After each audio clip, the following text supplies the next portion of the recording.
Hi, I'm Phil Pustiowski with FreedomMentor.com, and this video is about creative real estate versus traditional investing. The goal is that you'll hear about the differences, the pros, the cons, where you fit in and or where you'd like to fit in onto this spectrum. Now, to be very transparent from the very beginning, I am more on the creative real estate side, mostly because that's where I got started. Where I got started, I was homeless, and so I didn't really have much of a choice, and you're going to learn a little bit about that as far as the differences. So let's get into that. I've got a list here because it may be a little bit faster than me trying to remember off the top of my head, but here we go. So let's take a look what a traditional investing or a traditional investor looks like.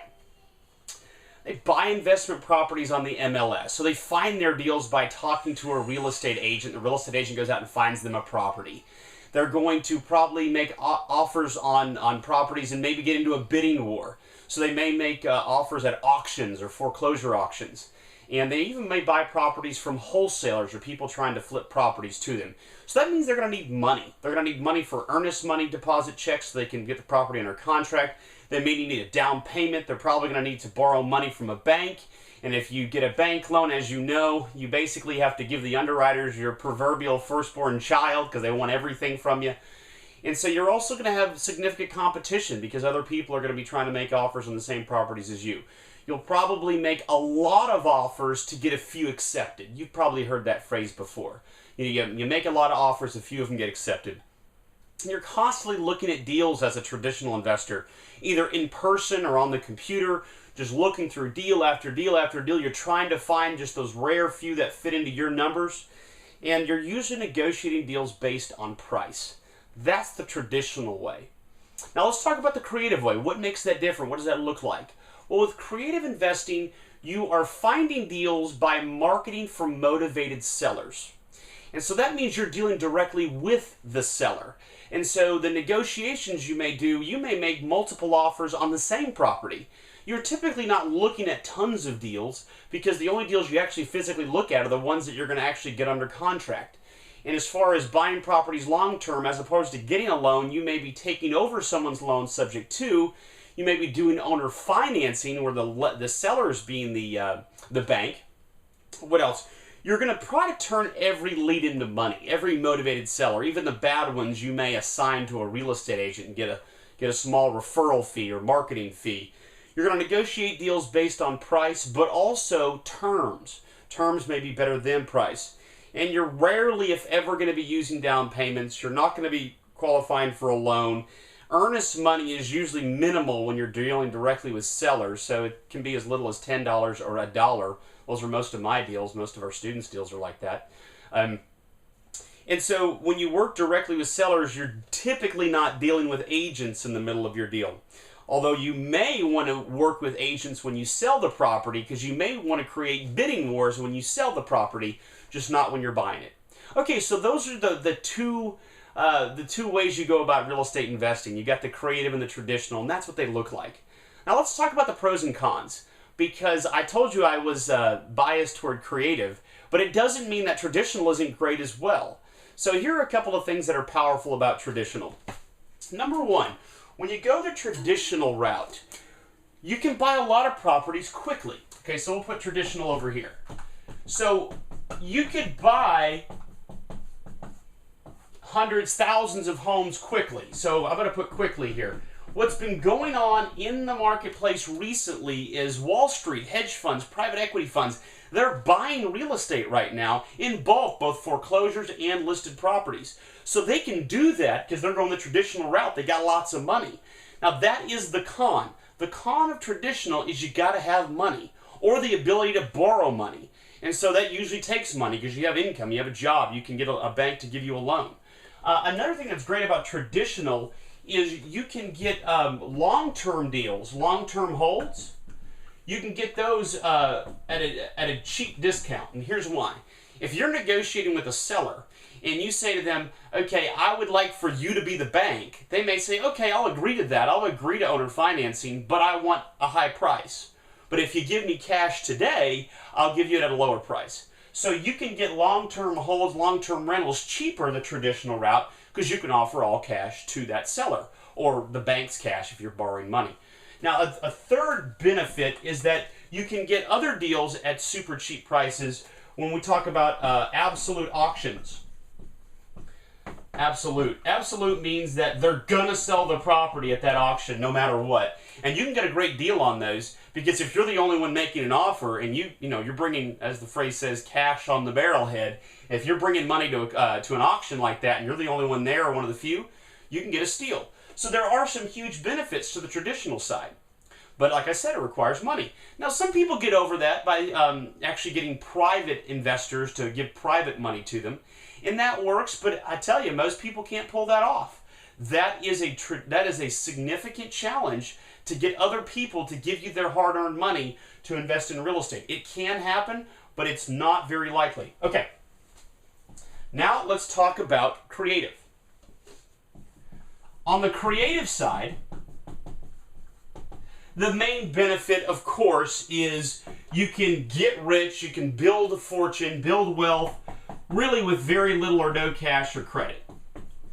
There's a little bit of money involved.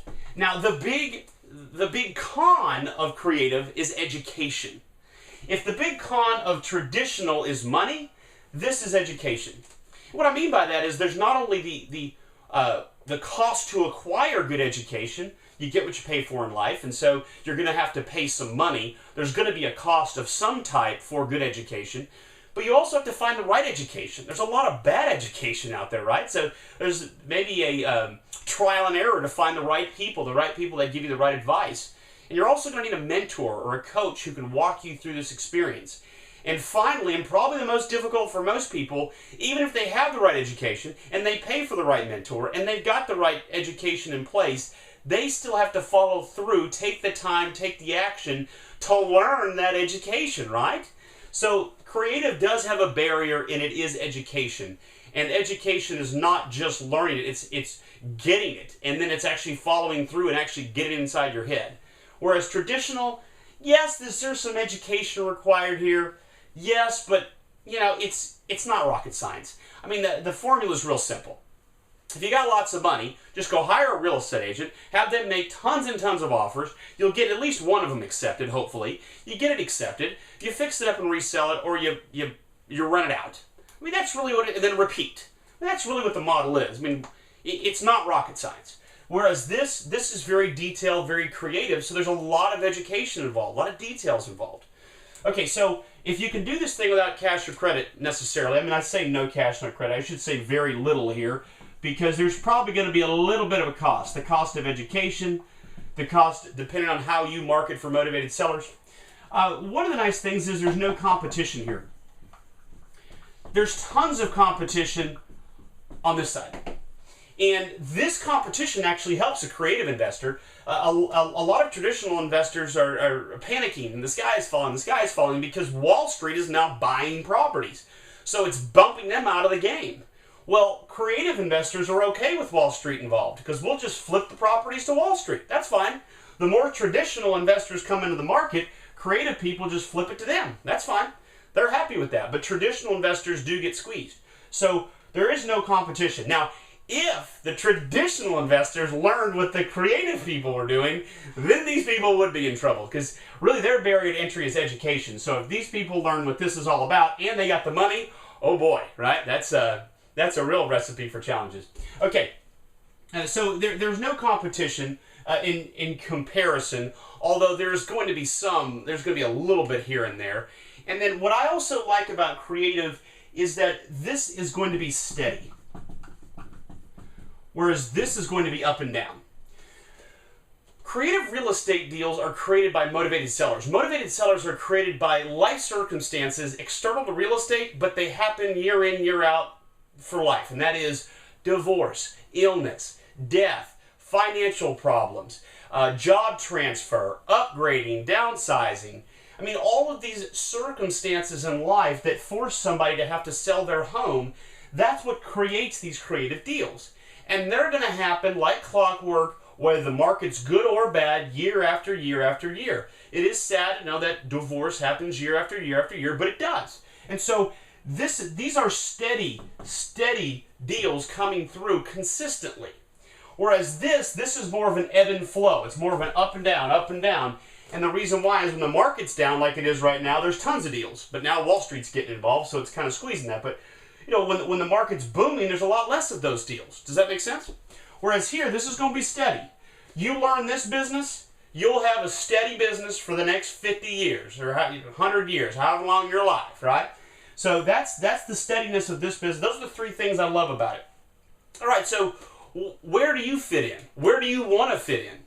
I will say that now that I have the finances to be able to be one of these people, you know, back from when I was homeless, this was really my only option, unless somebody was going to give me private money. But the problem is when you're homeless, then nobody believes in you. Why am I going to give this guy money? And how does he know what he's doing? He's living out of his truck. So I had to go this route. But now that I can do this, I still choose to go here. I'm not saying it's better. I'm saying I choose to go here because, number one, like when it comes to long-term holds, I will pay more money for the property not to have my name on a loan, not to put all my cash into a deal.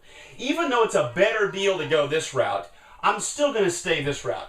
And the second thing is you probably learned from another video, when it comes to flipping properties, what I like to do is I like to flip the properties before I fix them up. I like to flip them to the traditional investors. And so I still make plenty of money, but those are the kind of things that I like to do. That doesn't mean it's better or worse. And so I like your comments. I like your feedback.